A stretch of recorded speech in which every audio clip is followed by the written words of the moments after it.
Assalomu alaykum hammaga. Bugun bo'lmasam sizlar bilan Innova Zero kitobini 59-mavzusi yechimlarini ko'rib chiqamiz. Hop. Vakuum elektr toki.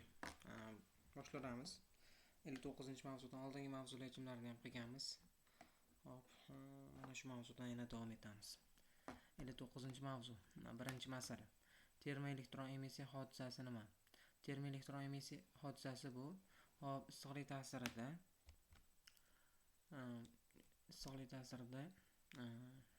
xullas kalom metallda elektronlar uchib chiqishi bo'ladi. Ya'ni E variant. Hop, ikkinchi vakuumli diodda elektr maydon kuchlanganligi katoddan anodga tomon yo'nalgan. Hop, qaysi bayonot to'g'ri deyapti. Hop, xullas kalom vakuumli diodda elektr maydon kuchlanganligi biz bilamizki anod musbat, katod manfiy. Anoddan katodga tomon yo'nalgan bo'ladi. Demak, hozir elektr maydon kuchlanganligi katoddan anodga tomon yo'nalgan bo'lsa, albatta elektronlar harakat qila olmaydi. Shuning uchun javobimiz E variant bo'ladi.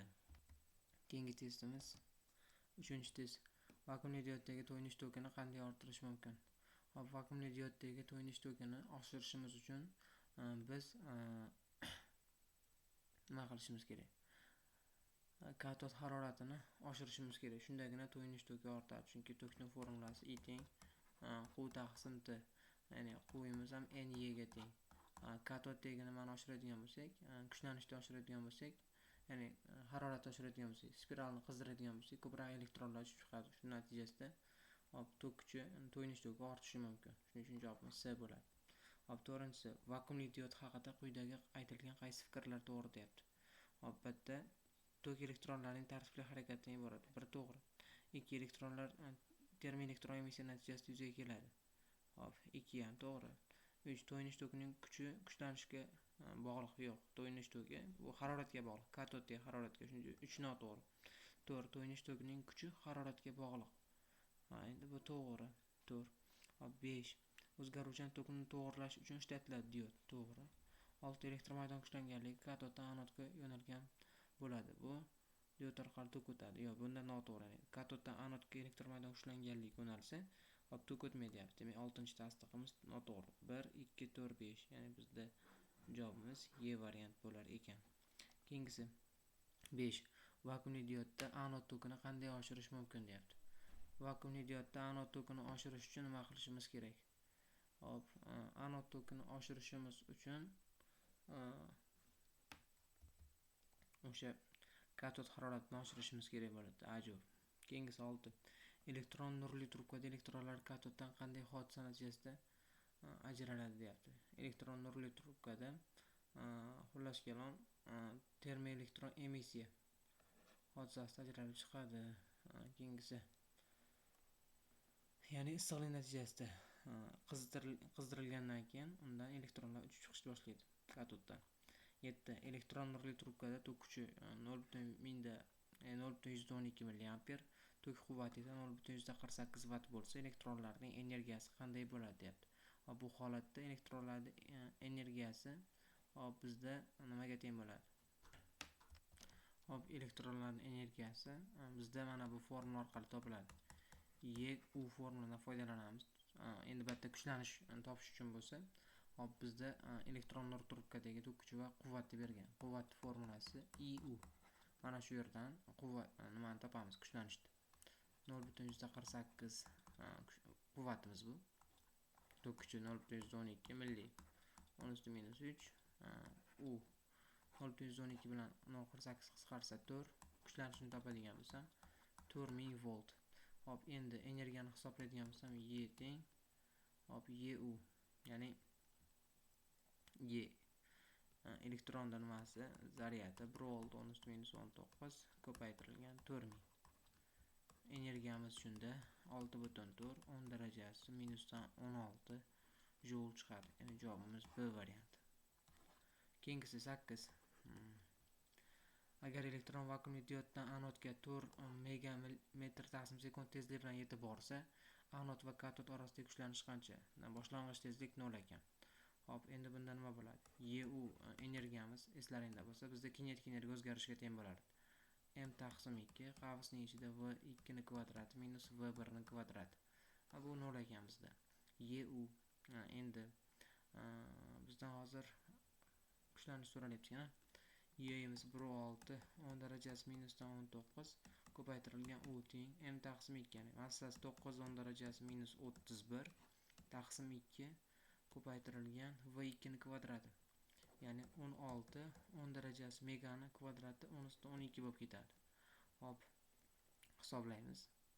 1,6 bilan 16 qisqarsa 10, 10 bilan 2 qisqarsa 5, 5 ni 9 ga ko'paytirsam 45 10 darajasi 45 ni o'zi chiqar ekan. 10 darajalar qisqarib ketar ekan.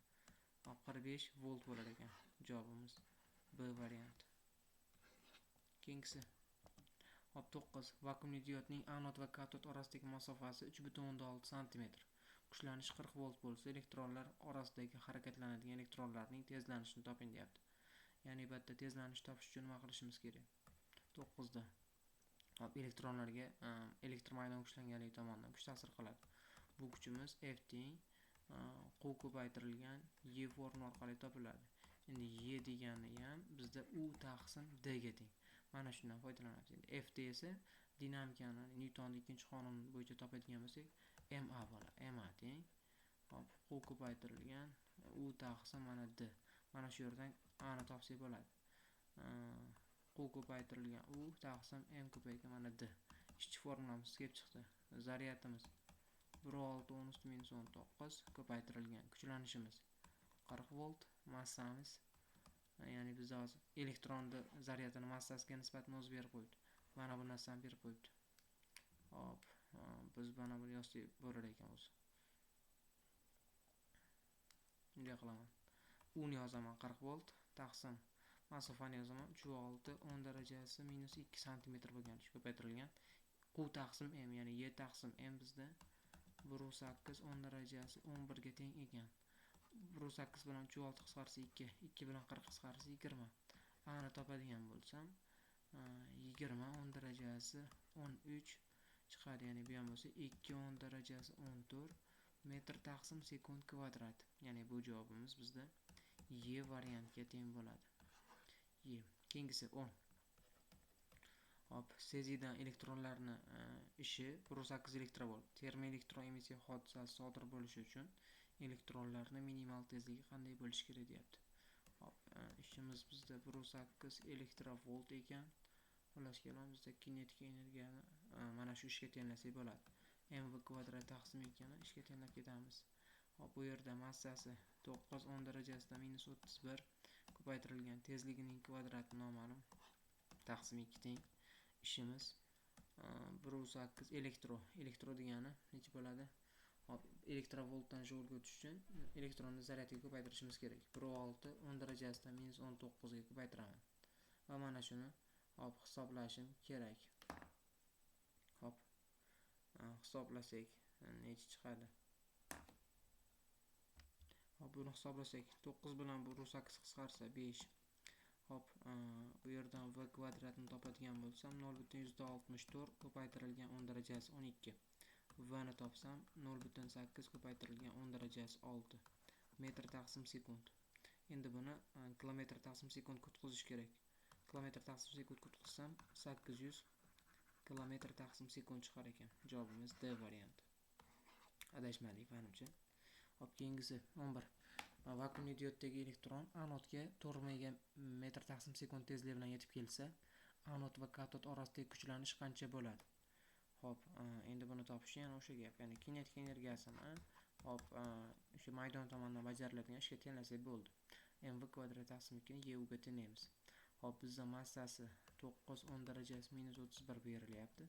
Hop, tezligi 16 mega 10 darajasi 12 taqsim 2 deb bo'lyapti. Y 1,6 10 darajasi minus 19 ko'paytirilgan u kuchlanish noma'lum. 1,6 bilan 16 qisqarsa 10 bo'ladi. Hop, 10 ni 2 ga bo'ladigan bo'lsam 5. 5 kara 9 45 10 darajasida minus 19 teng 10 darajasi minus 19 u. Ular qisqaradigan bo'lsa kuchlanishimiz 45 volt chiqyapti. Javobimiz D varianti. Hop, keyingisi 12-test. Vakuumli diodda anod va katod orasidagi kuchlanish 40 voltga orttirilsa, u anoddagi avvalgidan anodga avvalgidan 3 marta katta tezlik bilan yetib boradi. Dastlab anod va katod orasida kuchlanish necha volt bo'lgan deyapti. Hop, ya'ni birinchi holatda kuchlanish U bo'lgan. Mana shu holatda u katodga V tezlik bilan yetib kelgan.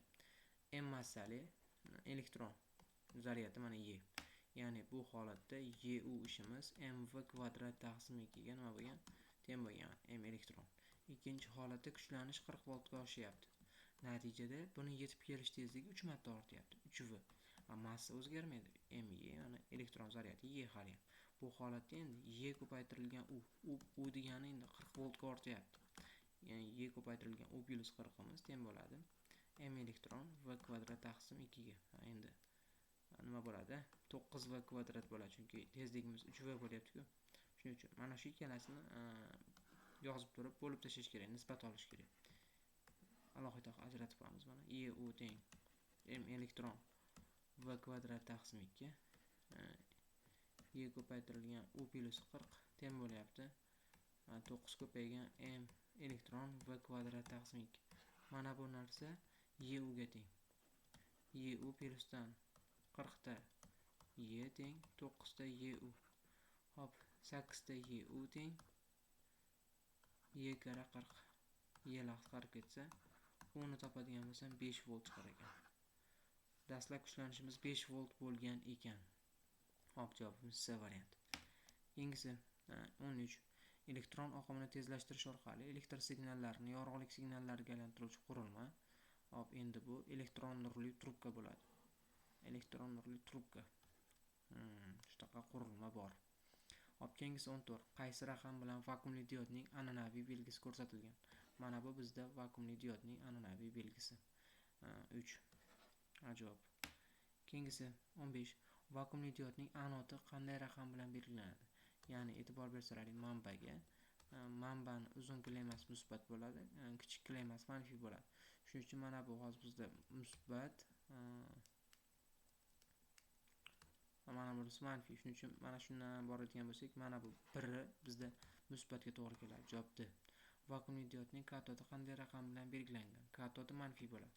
Mana bu kichik qilmas manfiy bo'ladi. Mana shundan borganimiz manfiy bo'ladi. 2 demak bizda manfiy bo'lar ekan. C variant. Keyingisi 17. Bizda 16 bo'ldi. 17. Rezistor va vakuumli diod U1 teng U maksimal sinus omega ta qonun bo'yicha o'zgaruvchi manbaga rasmdagi kabi ketma-ket ulangan. R rezistordagi kuchlanishning vaqtga bog'liqlik grafiki qanday bo'ladi deyapti. Endi e'tibor berasizlar kitoblaringga. Hop, mana bu joyda kuchlanishimiz mana bunday qilib berilgan. Ya'ni bu kuchlanish o'zgaruvchan degani. E'tibor bersalaring, U1 teng deyapti. U maksimal sinus omega t. Ya'ni mana bu manbadagi kuchlanishimiz xullas-kelam o'zgaruvchan. Sinus qonuni bo'yicha tebranar ekan. Sinus qonuni bo'yicha o'zgaradigan bo'lsa, grafikimiz bizda doim muvozanat vaziyatdan boshlanadi buni. Kuchlanishni vaqtga bog'liqlik grafiki. Shuning uchun bu yerda A variant bizda noto'g'ri bo'ladi. Hop, D variant ham noto'g'ri bo'ladi. Ya'ni sinus 0-sekundda, misol uchun t 0 bo'lgan paytda sinus ham 0 bo'ladi-ku, to'g'rimi? Shunda kuchlanish ham 0 bo'ladi. 0 dan chiqish kerak bo'ladi grafik. Ya'ni bizda yo B, yo C yoki E variant to'g'ri bo'lishi mumkin. Endi bularni birma-bir tahlil qilib ko'rsak bo'ladi. Misol uchun endi qaranglar. Hop, bu yerda nima bo'lyapti? Hop, bu yerda o'zi kuchlanish o'zgarmas, o'zgaruvchan. O'zgaruvchan kuchlanishda endi qanaqa holat yuz beradi? Mana bu joyda bizda nima bor ekan? Diod bor ekan. Xo'sh.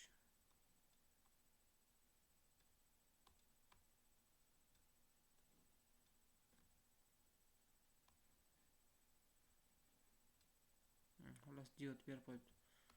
O'zgaruvchan. Endi biz mana bunday qilib qaraymiz. Men shunga qarayapman. Misol uchun buni hozir, u bir kuchlanish berildi. Misol uchun qanaqadir bir vaqt mobaynida bitta, misol uchun mana bu klaymamiz musbat, mana bu klaymamiz nima bo'ladi? Manfiy bo'ladi, to'g'rimi? Mana shu holatda nima bo'ladi? Mana shu holatda mana bu vakuumli diodimizdan tok o'tishni boshlaydi, to'g'rimi? Tok o'tadi. Mana shu yo'nalishda misol uchun tok qanaqadir harakat qiladi. Shu paytda kuchlanishimiz nima bo'ladi? Qanaqadir 0 dan farqli qiymatga ega bo'ladi. To'g'rimi? Shunda bizda mana bu o'sha nima bo'ladigan bo'lsa, kuchlanishni vaqtga bog'liqlik grafigi bo'ladigan bo'lsa, kuchlanishimiz o'sha nimadan chiqadi mana.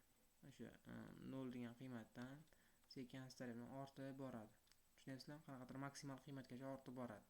Keyin bu o'zgaruvchan-ku, to'g'rimi? Mana bu yerda o'zgaruvchan deyapmiz. Mana bu belgini ko'rsatib turib. O'zgaruvchan bo'lgandan keyin mana bu klemamiz nima bo'ladi? Endi bu manfiy, bu musbatga aylanib qoladi. Endi bu vakuumli dioddan nima bo'lmaydi? Bu holatda tok o'tmay qoladi-da. Tok o'tmaydi. Tok o'tmay qoladi. O'sha holatda endi nima bo'ladi? Tok o'tmagandan keyin kuchlanish ham sekanstalik bilan 0 ga qarab nima bo'laveradi? Ketaveradi, to'g'rimi? Shunaqa, ya'ni 0 ga qarab kamayaveradi. Keyin ya'ni o'shanaqangi holat nima bo'ladi-da? Nima deydi? Shunaqangi bir holat bo'ladi-da. Tushunyapsizlarmi? Ya'ni endi misol uchun 0 bo'ladi. To'g'ri, nima qilyapmiz? Xo'p, endi buni qanday tushuntirsam bo'lar ekan? Shunaqangi bir vaziyat bo'ladi-da. 0 bo'lgandan keyin ham yana qanchadir vaqt teskari kuchlanish berilgandan keyin ham bitta nima bo'lishi mumkin? Ba'zan endi o'sha qanchadir miqdorda tok o'tishi mumkin, lekin u ham qisqa vaqtda sodir bo'ladi, qisqa bo'ladi. Shuning uchun grafikimiz hozir mana bu C varianti grafikiga o'xshagan bir grafik hosil bo'ladi. Mana bu oradagi nimamiz bu nima deydi? Misol uchun B variant bo'lmaydi. Nimaga? Chunki bunda hozir teskari kuchlanish bersa, umuman tok paydo bo'lmaydi-da. Chunki teskari kuchlanish beradigan bo'lsa, biz termoelektron emissiya hodisasida chiqayotgan elektronlarni tormozlayotgan bo'lamiz. Shuning uchun mana bunaqangi B variant ham bo'la olmaydi. Endi E variant ham bo'la olmaydi. Chunki sirazi 0 bo'lib, yana sirazi yana o'sha maksimal qiymatga chiqib ketolmaydi. Mana bunaqangi bir vaziyatlar bo'ladi-da. Shu uchun hozir bitta javobimiz C variant bo'ladi. Endi yana boshqacha izohlashim mumkindir. Endi agar sizda qanaqadir boshqacha bir variant bo'ladigan bo'lsa, bemalol kanalimizga yozib aytishingiz mumkin bo'ladi. Bizda qanaqadir bir kamchiliklar bo'ladigan bo'lsa, hop, bemalol nima qilaverasizlar? Murojaat qilaverasizlar. Hop, hammaga rahmat. Sog' bo'linglar, salomat bo'linglar.